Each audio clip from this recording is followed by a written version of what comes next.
সুপ্রিয় শিক্ষার্থীবৃন্দরা, আশা করি তোমরা সবাই ভালো আছো। আজ আমি প্রথম শ্রেণীর গণিত বইয়ের নতুন একটি অধ্যায় নিয়ে আপনাদের মাঝে চলে এসেছি।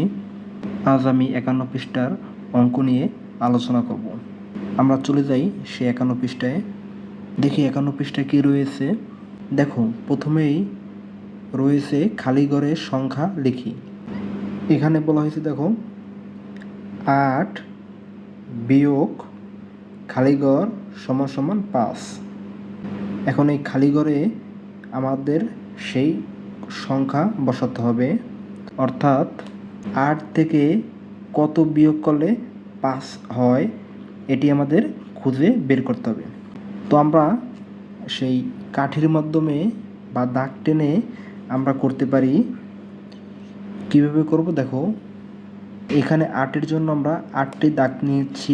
1 2 3 4 5 6 7 8।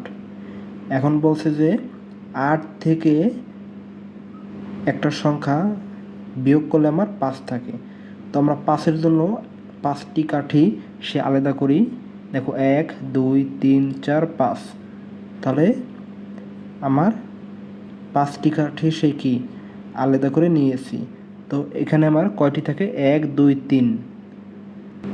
এখন আমার খালি ঘরে কত বসবে? 3।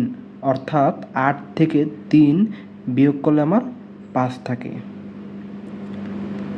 পরের অঙ্কটিতে বলা হয়েছে 6 বিয়োগ 2 সমান সমান কত হবে? খালি ঘরে কি বসবে? এখন আমরা 6-এর জন্য 6টি দাগ নিচ্ছি। 1 2 3 4 5 6। এখন বলছে 6 থেকে আমার কত? 2টি দাগ সেই বাদ দিয়ে দিলে আমার কত থাকে? 1 2 3 4। তাহলে খালি করে কত? 4 বসবে। পরে বলছে খালি ঘরের সংখ্যা বসাই। 4 বিয়োগ খালি ঘর সমান সমান 1। এখন 4 থেকে কত বিয়োগ করলে আমার 1 থাকে সেটি আমাদের খুঁজে বের করতে হবে। তাহলে আমরা বরাবরের মতো 4-এর জন্য আমরা 4টি দাগ নেই। 1 2 3 4। এখন বলছে 4 থেকে কত বিয়োগ করলে 1 থাকে। তাহলে আমরা 1 আলাদা করে নিচ্ছি। এখন আমার এখানে কয়টি দাগ রয়েছে? 3টি। 1 2 3। অর্থাৎ 4 থেকে যদি আমরা 3 বাদ দিই তাহলে আমার কত থাকে? 1 থাকে। 2 নংয়ে বলা হয়েছে 6 বিয়োগ খালি ঘর সমান সমান 4। এখন 6 থেকে আমাদের কত বিয়োগ করলে 4 থাকে সেটি আমাদের খুঁজে বের করতে হবে। তো 6-এর জন্য আমরা 1 2 3 4 5 6 6টি দাগ নিয়েছি। এখন এখান থেকে যেহেতু আমার এখানে 4 আছে, 4-এর জন্য আমরা 4টি দাগ আলাদা করে নিচ্ছি। 1 2 3 4। তাহলে 4টি দাগ আমরা আলাদা করে নিচ্ছি। তাহলে কয়টি দাগ থাকে? এখানে 2টি। তাহলে এখানে আমরা খালি করে 2 লিখেছি। 6 থেকে 2 বাদ দিলে আমাদের কত থাকে? 4 থাকে। 3 নংয়ে দেখো বলা হয়েছে কি 9 বিয়োগ খালি ঘর সমান সমান 6। তাহলে 9 থেকে আমাদের কত বাদ দিলে 6 থাকে সেটি আমাদের খুঁজে বের করতে হবে। তো 9-এর জন্য আমরা 9টি দাগ নিচ্ছি।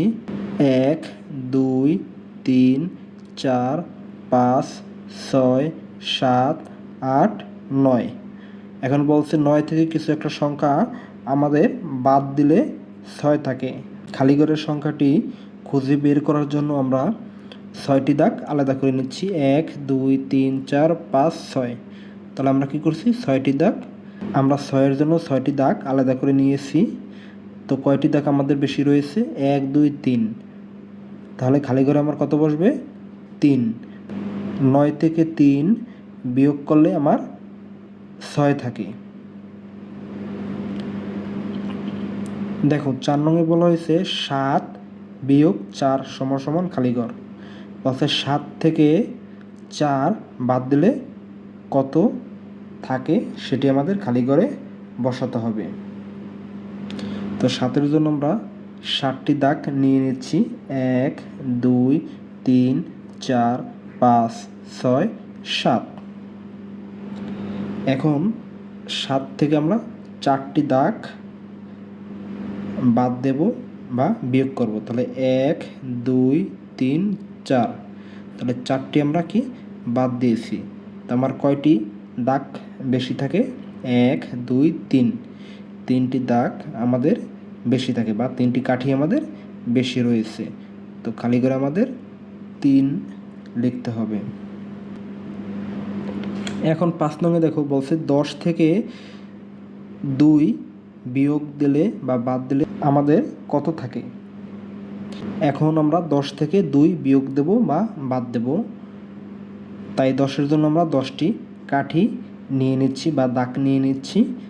1 2 3 4 5 6 7 8 9 10। এখন 10 থেকে আমরা কি 2 বিয়োগ বা বাদ দেব। তাহলে 1 2 এই দুটি দাগ আমরা কি করছি? বিয়োগ বা বাদ দিয়েছি। তো এখন আমাদের কতটি দাগ বা কাঠি অতিরিক্ত থাকে দেখি। 1 2 3 4 5 6 7 8, তাহলে কয়টি থাকে আমাদের? 8টি। 10 থেকে 2 বিয়োগ বা বাদ দিলে আমাদের কত থাকে? 8 থাকে। তো সুপ্রিয় শিক্ষার্থীবৃন্দরা, আমরা বুঝতে পেরেছি যে কীভাবে খালি ঘরের সংখ্যা বসায়। দেখো নিচে বলা হয়েছে কি, ছবি দেখে বিয়োগ করি। এখানে দেখো বলা হয়েছে 7 বিয়োগ 1 সমান সমান 6, অর্থাৎ একটি 2টি অঙ্ক আমাদের সেই করে বুঝিয়ে দেওয়া হয়েছে। দেখো এখানে কত? 1 2 3 4 5 6 7, 7টি সেই খালি ঘর বা বৃত্ত রয়েছে। তো 7টি বৃত্তের জন্য এখানে 7 লেখা হয়েছে।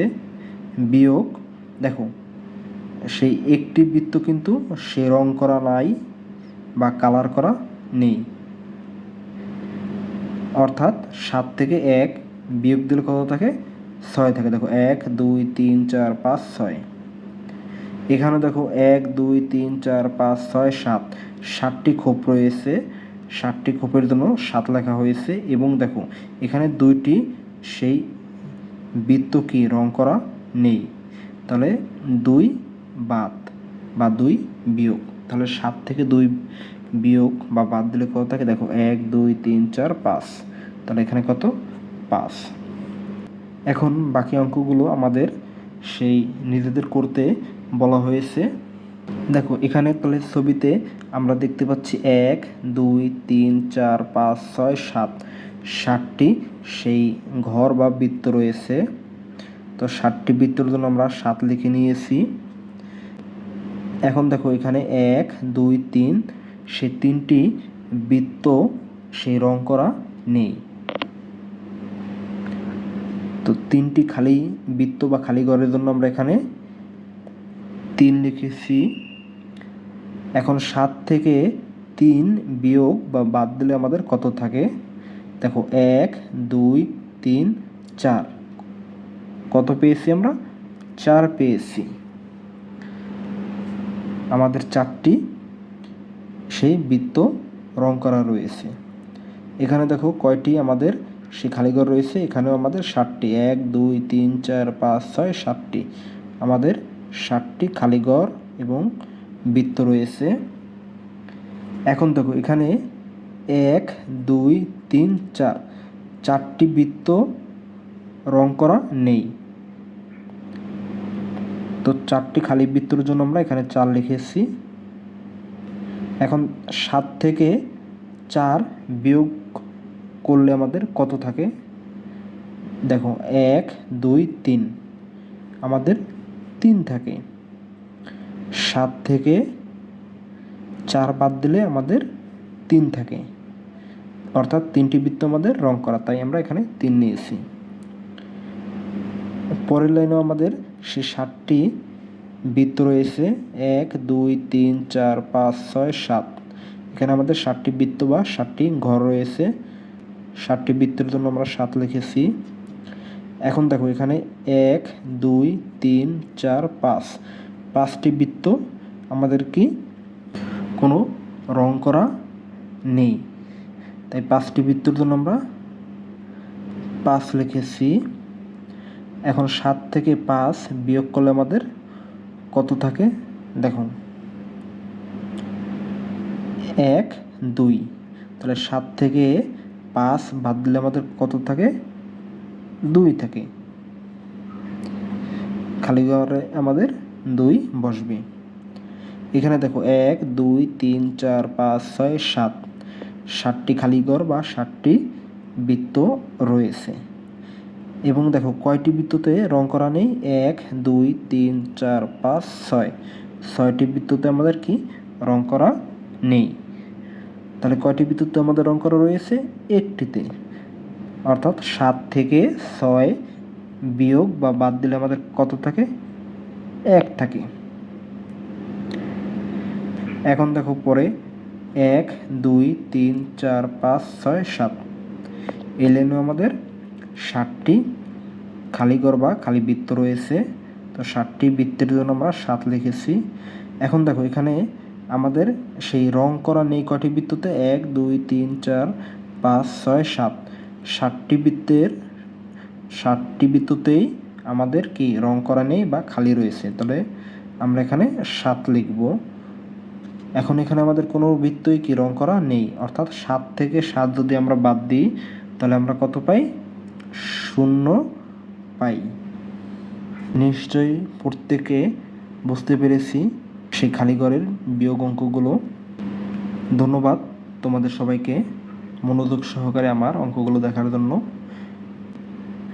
ধন্যবাদ সবাইকে।